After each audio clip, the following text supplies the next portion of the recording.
$2, the auctioneer choked, desperate. Nobody wanted him. The kid just stood there, back straight, like he hadn't already lost.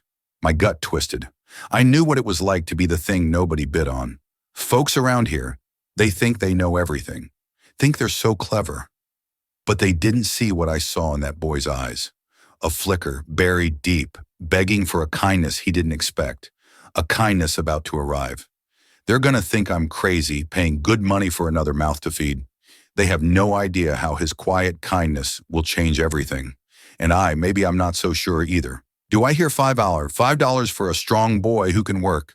The man's voice cracked with embarrassment. He's got good hands, good back. Ain't nobody want another mouth to feed. Someone called from the crowd. Murmurs of agreement rippled through the gathered townspeople. The boy's shoulders sagged, but his chin stayed up. He'd learned that much in the orphanage. Never let them see you break. At a table near the courthouse steps, a cowboy sat with his hat pulled low, a tin cup of coffee growing cold in his weathered hands. He'd been watching the auction for an hour, studying the faces in the crowd more than the items being sold. When they brought the boy out, something shifted in his chest, a recognition he couldn't name. The boy had dark hair that caught the late afternoon sun and eyes that held too much knowing for someone so young. But it wasn't his appearance that made the cowboy's breath catch. It was the way the child stood, straight back despite everything, proud despite having nothing. $2, the auctioneer pleaded. Surely someone can spare $2. Silence stretched like a tow rope. The boy closed his eyes for just a moment, and in that gesture, the cowboy saw something that nearly broke him. The child was preparing to be unwanted again. The cowboy had come to town for supplies, nothing more. His ranch was small, his bank account smaller. He had no business taking on responsibility for another human being. But as he watched the boy's hands clench into small fists, fighting back tears he refused to let fall, every rational thought abandoned him. He stood up, his chair scraping against the wooden boardwalk. The sound cut through the uncomfortable silence like a gunshot. Every head turned toward him as he stepped forward, his boots echoing in the sudden quiet. The auctioneer looked at him with desperate hope. "Sir, are you bidding?" The cowboy's throat felt dry as sand. He looked at the boy who was staring at him now with guarded curiosity. In those dark eyes, he saw something that made his decision for him, a flicker of hope the child was trying hard to hide. $5, the cowboy said, his voice carrying across the square. A collective exhale passed through the crowd. The auctioneer's face lit up like Christmas morning. $5. Do I hear 6? But no one else spoke. They just stared at the cowboy, some with curiosity, others with suspicion.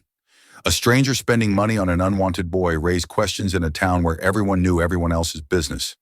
The cowboy stepped closer to the auction block, close enough to see the boy's face clearly. The child was studying him with an intensity that seemed beyond his years, trying to read the stranger's intentions. Their eyes met, and for a moment time seemed suspended, going once, going twice. The auctioneer's gavel hovered in the air. "Wait," the voice came from behind the cowboy.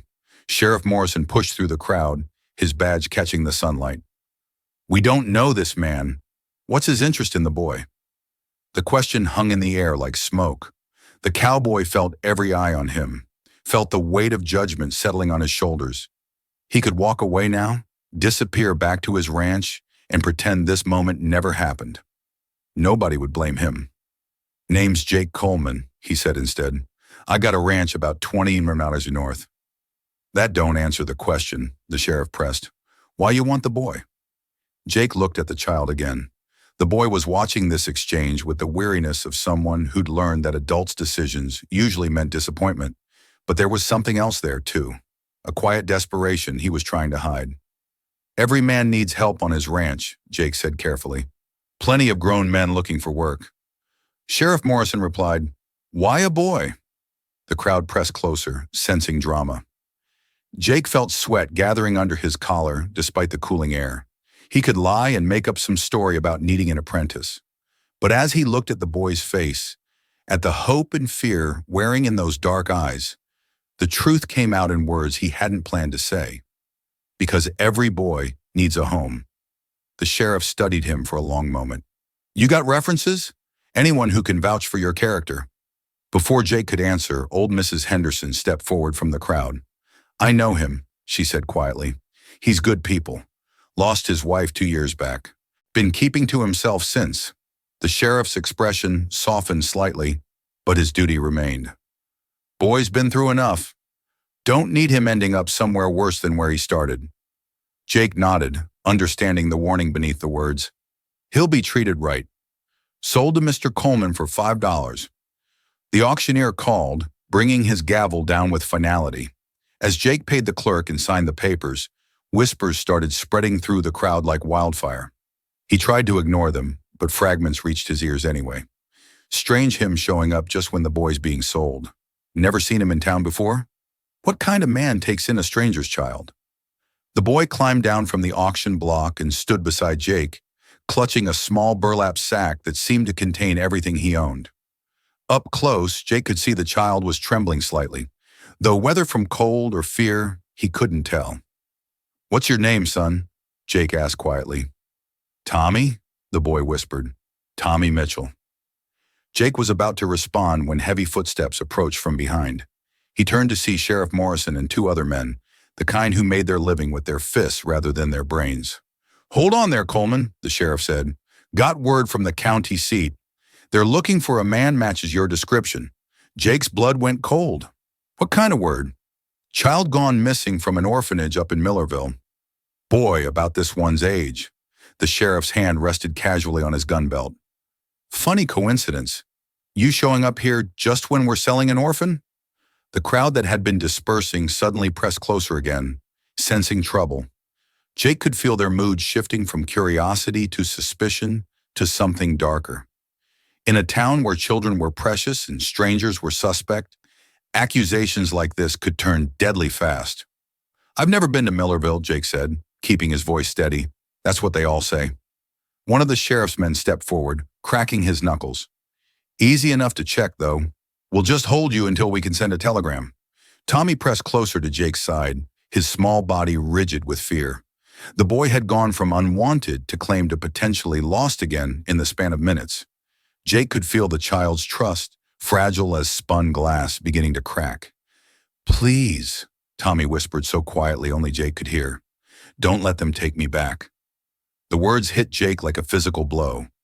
Whatever this boy had run from, whatever had brought him to this auction block, he was terrified of going back to it. Jake looked down at the child's upturned face and saw his own reflection in those dark eyes, the reflection of someone who'd lost everything and was still fighting to survive. The crowd was growing uglier by the minute. Someone shouted about protecting their children. Another voice called for a rope. The situation was spiraling beyond the sheriff's control, and Jake knew that in another few minutes, questions of guilt or innocence wouldn't matter. He had to make a choice: run and confirm their suspicions, or stay and hope the truth would be enough to save them both. Sheriff Jake said, raising his hand slowly, "Let me show you something." He reached into his vest pocket, moving deliberately so no one would think he was going for a weapon. His fingers found the worn leather wallet he always carried, and from it he pulled out a small photograph, creased and faded from years of handling. "This is why I came forward for the boy," he said, holding the photograph so the sheriff could see it. Sheriff Morrison squinted at the image, then looked up at Jake with surprise. "This your family, my wife Sarah, and our son Daniel," Jake said, his voice thick with emotion. Daniel would be about Tommy's age now. Would have been. The crowd pressed closer, straining to see. Jake held the photograph higher, letting the afternoon light illuminate the faces of a woman and a small dark-haired boy who could have been Tommy's brother. "Cholera took them both 2 years ago." Jake continued. "I buried them on a hill overlooking our ranch. Every morning when I wake up, I see their graves from my bedroom window." Tommy looked up at him with wide eyes, and Jake saw understanding dawning in the boy's face. Not pity, but recognition. The look of someone who knew what loss felt like. "When I saw this boy standing up there, proud and scared and alone," Jake's voice broke slightly. "I saw my Daniel. I saw what he might have become if he'd lived. If he'd been left without family, I couldn't walk away." The sheriff studied the photograph for a long moment, then handed it back. "That don't prove you didn't take someone else's child." "No," Jake agreed. But maybe this will. He knelt down so he was eye level with Tommy. Son, I need you to tell these people the truth. Where did you come from? How did you get here? Tommy looked around at the circle of faces, all waiting for his answer. His small hands clutched his burlap sack tighter, and for a moment, Jake thought the boy might run. Instead, Tommy straightened his shoulders the same way he had on the auction block. I ran away, he said clearly, from the orphanage in Cedar Falls. I walked for 6 days to get here. Why? The sheriff asked gently. Why run away? Tommy's chin trembled, but his voice stayed steady. Because Mr. Hartwell said nobody would ever want me. Said I was too small, too quiet, too much trouble. He said I'd probably die in that place. The crowd's mood shifted again. Anger now directed at the orphanage director rather than Jake. Mrs. Henderson stepped forward and placed a gentle hand on Tommy's shoulder. Cedar Falls is 100 miles south of Millerville, she told the sheriff. This ain't the missing boy you're looking for. Sheriff Morrison nodded slowly, then looked at Jake with new respect. Seems like you both found what you were looking for today. The crowd began to disperse, conversations shifting from suspicion to sympathy. Jake stood up, the photograph still in his hand, and looked down at Tommy. The boy was staring at the image with fascination. They look like good people, Tommy said softly. They were the best, Jake replied. Sarah always wanted a house full of children. We only got to have Daniel for 7 years, but those were the happiest years of my life. Tommy nodded as if he understood something fundamental about loss and love. Will you tell me about them sometime? Every story I can remember, Jake promised. Sheriff Morrison stepped forward and extended his hand. Sorry about the trouble, Coleman. Can't be too careful when it comes to children. Jake shook the offered hand. You were doing your job. I respect that. The sheriff tipped his hat to Tommy. You take care of yourself, boy. And if Mr. Coleman don't treat you right, you come find me, he will, Tommy said with quiet confidence that surprised everyone, including Jake. As they walked toward Jake's wagon, Tommy looked up at him. What should I call you? Jake considered the question seriously. What would you like to call me? Tommy was quiet for a moment. Could I call you P? Jake stopped walking. The word hit him like a physical blow, opening wounds he thought had healed, and healing others he didn't know still bled. He looked down at this boy who had chosen him as much as he had chosen the boy, and felt something shift in his heart, not replacing what he'd lost, but making room for something new. I'd be honored, he said. They climbed into the wagon together, and as Jake urged the horses forward, Tommy settled beside him on the bench seat. The boy pulled something from his burlap sack, a small wooden horse carved with careful hands. My real PA made this for me before he died. Tommy said it's all I got left of him. Jake studied the carving, simple but skillfully made, worn smooth by small hands. He was a good craftsman. He was a good PA too. Tommy said, I think he would have liked you. As they rode through the gathering dusk toward the ranch, Jake felt something he hadn't experienced in 2 years' hope. Not for the past to return, but for the future to hold meaning again. Years later, when Tommy was grown and had children of his own, he would tell them about the day a stranger became his father. He would speak of auction blocks and photographs, of the courage it takes to choose family when blood fails you, and of the cowboy who whispered 5 words that changed both their lives forever. He's my son now, but that evening, as they rode toward home under a sky full of stars, they were simply 2 people who had found each other exactly when they needed to. A man learning to love again, and a boy learning what it meant to be loved. Behind them, the town settled into night, but ahead lay tomorrow and all the tomorrows after that, stretching out like an open road toward whatever came next.